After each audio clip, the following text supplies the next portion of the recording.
আজ গণেশ চতুর্থীর ঠিক আগের দিন। দেখতে দেখতে পুজোও চলে এলো। দেখো ঝকমক করে বাসন মেজে নিয়েছি পুজোর, আর একটু তো ঘর ঝাড়পোছ করতেই হবে। আর এই বাড়িতে ঢুকেই না ঠাকুরের এই জায়গাটা সবার চোখে লাগে, তাই এই জায়গাটাকে সুন্দর করে গুছিয়ে রাখার চেষ্টা করি আমি যতটা পারি। তো আজকেও দেখো পুরো জায়গাটাকে ঝেড়ে পুছে নতুন করে গুছিয়ে নিয়েছি।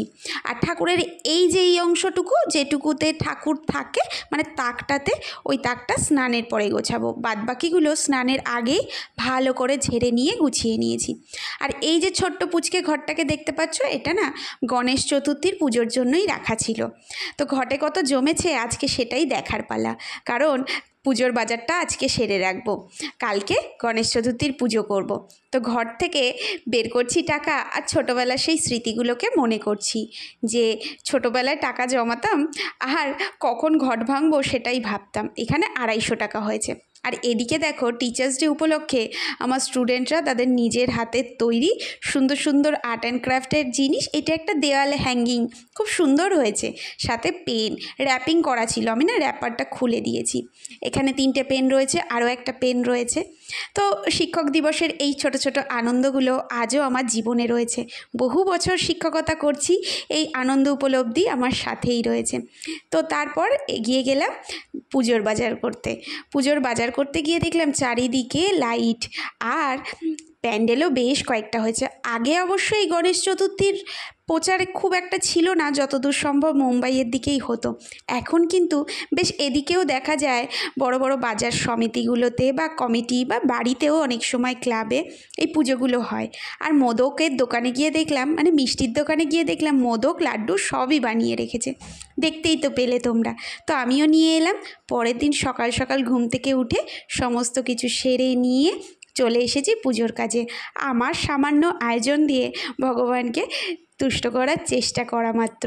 তো দেখো সমস্তটাই মোটামুটি আমি গুছিয়ে নিয়েছি, কিন্তু ভালো সময়ের একটা ব্যাপার ছিল। তো 9:30 থেকে 10:30 নাকি পুজো না করাটাই ভালো ছিল, তাই সমস্তটা গুছিয়ে নিয়ে রেডি করে রেখেছিলাম। ঠিক 10:30টার পরে পুজো শুরু করেছি। তো আমার এই গণপতি বাপ্পার মূর্তিটা ঠিক আগের বছরেই আনা হয়েছিল গণেশ চতুর্থীর দিন। তো আমি এবছরে বিসর্জন দিইনি, আমি একই মূর্তিতে পুজো করছি। এটা আমার 3য় বছর।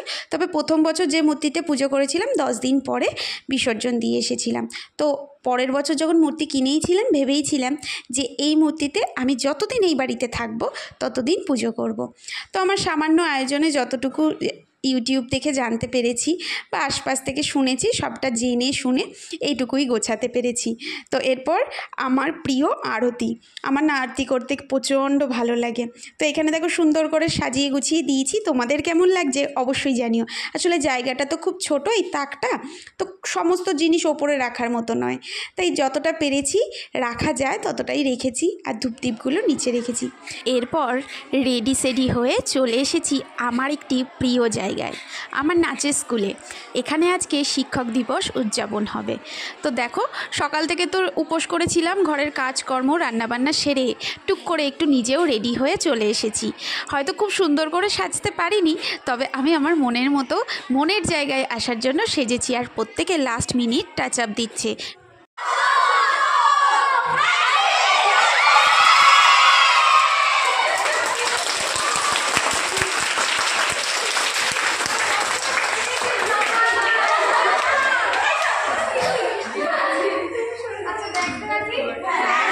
এই হলো আমার নাচের শিক্ষিকা বা গুরুমা বলতে পারো। ছোটোবেলার একটা শখ এভাবে যে আজকে আমি পূর্ণ করতে পারছি, তা কিন্তু ওর জন্যই বলতে পারো কিছুটা।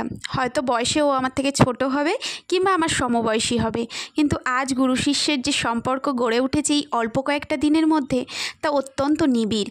আমরা চেষ্টা করেছিলাম আজকের দিনটা একটু স্পেশাল ফিল করাতে, প্রত্যেকে তাই নিজের মতো করে আমরা চেষ্টা করেছিলাম যথাসাধ্য।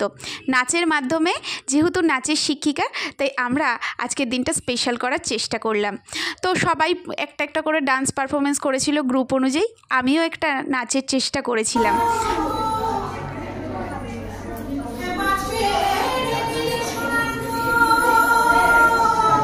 আজকের এই কোরিওগ্রাফিতে হয়তো প্রত্যেকেরই ছোটোখাটো ভুল ত্রুটি হয়েছে, কিন্তু জানো তো কোথাও না কারোর ভালোবাসায় কোনো খামতি নেই। আজকে সবাই খুব মন থেকে এই টিচার্স ডেটা পালন করতে আমি দেখলাম প্রত্যেকে। আমি শিক্ষিকা হিসাবে যতটা আনন্দ পাই আর ছাত্রী হিসাবেও এইখানে উপস্থিত থাকতে পেরে খুবই আনন্দিত। আমি যে আমার এই ছোট্ট শখকে ওর হাত ধরে পূরণ করতে পারবো তা কখনো আশাই করিনি, কারণ অনেকটা সময় পেরিয়ে যে গেছে ভেবেছিলাম আর হয়তো কোনো দিন প্রথাগতভাবে আমার নৃত্যশিক্ষা সম্পূর্ণই হবে না, কিন্তু ও এত সুন্দর একজন শিক্ষিকা যে মানে কোনো ভ্যারিয়েশন হয় না যে শিক্ষার, তা নিজে হাতে আমাকে প্রমাণ দিয়েছে। আমি এখানে অনেকের থেকে বড়, কিন্তু জানো তো কখনোই সেটা ফিল করায় না। ওর কাছে আমরা প্রত্যেকেই সমান। তাই আজকের দিনটা একটু বিশেষভাবে স্পেশাল ফিল করানোর চেষ্টা করেছিলাম। তো ও নিজেও আপ্লুত। তোমরা যারা ওকে ফলো করো, হয়তো আমার এখানে অনেক কম মেম্বার রয়েছে, কিন্তু তবুও যারা ওকে ফলো করো নিশ্চয়ই, তো তারা দেখতেই পাবে ও কতটা আপ্লুত হয়েছিল। যাই হোক, লাস্টে একটা কেক কাটিংয়ের মাধ্যমে আমাদের এই অনুষ্ঠান সম্পূর্ণ করতে পেরেছি। আর এই হলো আমাদের সম্পূর্ণ দলটা। তো আজকের ভিডিও এই পর্যন্তই, দেখা হচ্ছে নেক্সট কোনো ভিডিওতে।